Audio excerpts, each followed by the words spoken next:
শুরুতে শ্রদ্ধার সাথে স্মরণ করছি 28 অক্টোবরের সকল বিপ্লবী শহীদদের, বিশেষ করে শহীদ মুজাহিদ, শহীদ মাসুম, শহীদ জসিম, শহীদ রফিক, শহীদ ফয়সাল, শহীদ সাবের, শহীদ আরাফাত, রুহুল আমিন, শহীদ আব্বাস, শহীদ জাবের আলী, শহীদ হাবিব, সকল শহীদদেরকে আল্লাহ পাক সুবহানাহু ওয়া তাআলা সকল শহীদদের জান্নাতুল ফেরদৌসের মেহমান হিসেবে কবুল করুন, আল্লাহুম্মা আমিন। এবং একই সাথে এখনো অনেক গাজীরা পঙ্গু অবস্থায় আছে, আল্লাহ পাক সুবহানাহু ওয়া তাআলা সকল গাজীদের দ্রুত সময়ের মধ্যে সুস্থতা নিয়ামত দান করুন, আল্লাহুম্মা আমিন। আপনারা 28 অক্টোবরের মাধ্যমে খুনি হাসিনা আমাদের এই ভূখণ্ডে ফ্যাসিবাদের বীজ বপন করেছিল। আওয়ামী লীগ একটি সন্ত্রাসী সংগঠন, সেই সন্ত্রাসী সেটা আমরা 2006 সালের 28 অক্টোবর দিনে দুপুরে লগি বইটা নিয়ে এদেশের মানুষকে নির্মমভাবে সাপের মতো করে পিটিয়ে নৃত্য করার মতো আমরা সারা বিশ্বব্যাপী আওয়ামী লীগের নৃশংসতা সেদিন দেখেছি। এবং সেই নৃশংসতায় সেদিন একত্রিত হয়েছিল এদেশে যারা কালচারাল ফেসিবাদের মাধ্যমে খুনি হাসিনার অবৈধ শাসনকে বৈধতা দিয়েছিল। আপনারা সেদিন দেখেছিলেন ছাত্রমন্ত্রীর বাপ্পাদিত্য বসু সেদিন আমাদের জসিম ভাইয়ের লাশের উপর মেরে তাকে নৃত্য করছিল এবং সারা বিশ্বব্যাপী সেই নৃশংসতা দেখে সারা পৃথিবী অবাক হয়েছিল। একজন মানুষকে পিটিয়ে পিটিয়ে হত্যা করে কিভাবে নৃত্য করা যায়, কত অসভ্য এবং বর্বর হওয়া যায়।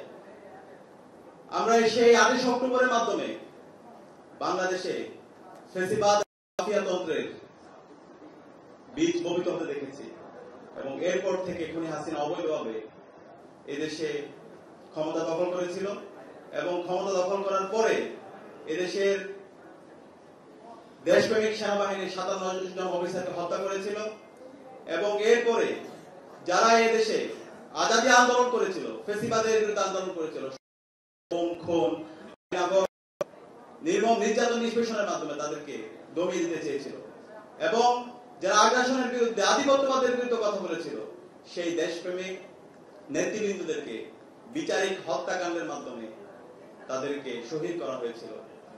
আপনারা জানেন সেই সময়ে যারা রাজপথে নেতৃত্ব দিচ্ছিল এবং প্রতিটি ক্যাম্পাসে ক্যাম্পাসে যারা আধিপত্যবাদের বিরুদ্ধে কথা বলছিল, বিশেষ করে একক সংগঠন হিসাবে ইসলামী ছাত্র শিবিরকে ওই সময়ে সারা দেশের চিরুনি অভিযানের মাধ্যমে রাজশাহী বিশ্ববিদ্যালয় থেকে শুরু করে বাংলাদেশের প্রতিটি ক্যাম্পাসে ক্যাম্পাসে ছাত্র শিবিরের উপর নির্মম নির্যাতন নিষ্পেষণ করা হয়। আমাদের রাজশাহী বিশ্ববিদ্যালয়ের সেক্রেটারি শহীদ নোমানী ভাইকে দিনে দুপুরে চাপাতি দিয়ে কুপিয়ে হত্যা করে শহীদ করা হয়। এবং আপনারা সম্প্রতি দেখতে পেয়েছেন গত 16 বছরে একক ছাত্র সংগঠন হিসাবে গুম কমিশনের রিপোর্ট অনুযায়ী ইসলামী ছাত্র শিবিরের দায়িত্বশীল এবং জনশক্তিরা সবচেয়ে বেশি গুমের শিকার হয়েছে, সবচেয়ে বেশি নির্যাতনের শিকার হয়েছে। গুম কমিশনের যে রিপোর্ট, সেই রিপোর্টে 31% সবচেয়ে বেশি একক ছাত্র সংগঠন হিসাবে ছাত্র শিবির নির্যাতনের শিকার হয়েছে। গত 16 বছরে বাংলাদেশে সবচেয়ে বেশি জুলুমের শিকার ছিল ইসলামী ছাত্র শিবির। ইসলামী ছাত্র শিবির একটি মজলুম সংগঠন ছিল। আমাদের শত শত নেতৃবৃন্দকে শহীদ করা হয়েছে, আমাদের হাজার নেতৃবৃন্দকে পঙ্গু করা হয়েছে। আমাদের এখনো বিশ্ববিদ্যালয়ের ওয়ালিউল্লাহ আনকাদিস ভাই কোথায় আছে আমরা জানি না, আমাদের এখনো 6 জন ভাই কোথায় আছে আমরা জানি না। আমরা অন্তর্বর্তীকালীন সরকারকে অনুরোধ করব, আমাদের গমকিত যে ভাইরা আছে যাদেরকে খুনি হাসিনা এবং তার দোসররা গুম করেছে তাদেরকে দ্রুত সময়ের মধ্যে আমাদের কাছে ফিরিয়ে দিতে হবে।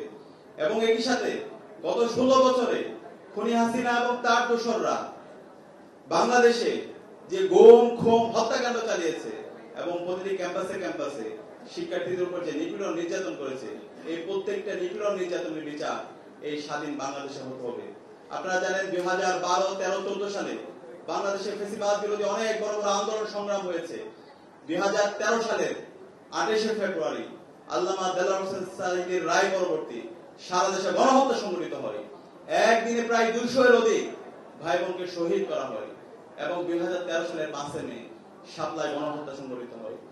আল্লামা দেলোয়ার হোসেন সাঈদীর রায় পরবর্তী সারা দেশে যে গণহত্যা হয়েছিল সেই গণহত্যার বিচার এখন পর্যন্ত হয়নি।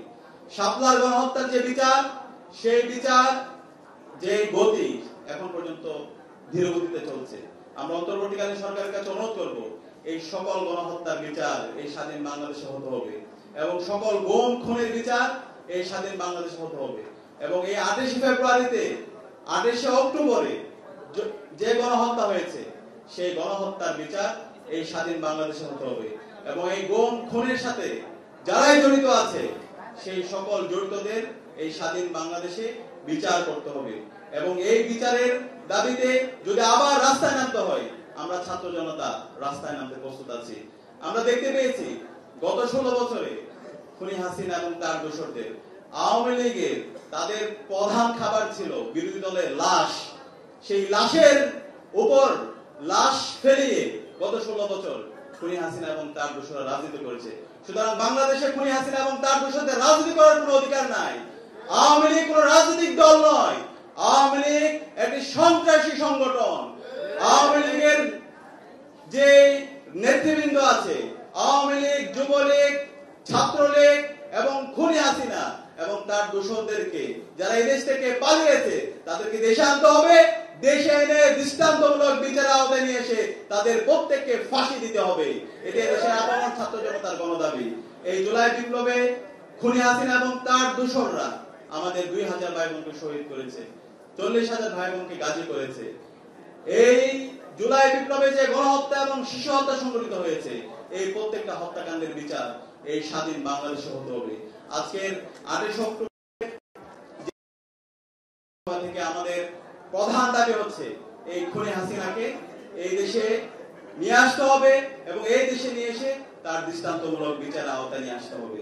আমরা ইসলামী ছাত্র শিবিরের পক্ষ থেকে এদেশের মুক্তিকামী ছাত্র জনতাকে সাথে নিয়ে আবার যদি রাস্তায় নামতে হয়, সেই রাস্তায় নামার জন্য আমরা প্রস্তুত আছি।